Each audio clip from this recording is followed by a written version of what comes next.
আসসালামু আলাইকুম, সবাই কেমন আছেন? আশা করি ভালো আছেন। আজকে আপনাদের সাথে আমি একটা ভর্তা শেয়ার করব।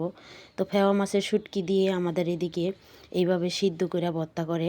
এখানে আমি দিয়ে দিছি হলো আপনার রসুন, পেঁয়াজ, আদা, কাঁচামরিচ আর শুটকি ভালোভাবে ধুইয়া। তো এটা আমি এখন সিদ্ধ করে নেব। তো সিদ্ধ করার পরে এটা আমি কিভাবে ভর্তা বানাই তাও আপনাদেরকে দেখায় দিব। তো আপনারা এইভাবে বাসায় ট্রাই করে দেখবেন, ভর্তাটা খেতে অনেক ভালো লাগে। তো আমার অনেক দিন পরে ইচ্ছা করলো এইভাবে খাই। দেখেন পানিটা আমি পুরাটাই শুকাইয়া নিব। কত সুন্দরভাবে পানিটা শুকাইতেছে। আর সব জিনিসগুলা কাঁচামরিচ, পেঁয়াজ, রসুন সবগুলাই সিদ্ধ হয়ে গেছে। এই দেখেন শুকনা শুকনা করে আমি সিদ্ধ করে নিছি। এখন এটা আমি ভর্তা করব। ভর্তাটা কিভাবে করব তাও আপনাদেরকে আমি দেখাই দিব। এখানে এখন আমি শুধু লবণ অ্যাড করব, আর কিছুই না।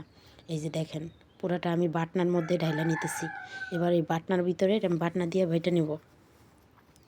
তো দেখেন এই যে খুব সুন্দর সিদ্ধ হয়েছে, অল্পতেই এটা গইলা যেতেছে বাটনা দিয়ে। এই যে দেখেন ভর্তাটা আমার বানানো শেষ। ভর্তাটা কেমন হয়েছে অবশ্যই জানাবেন। আল্লাহ হাফেজ।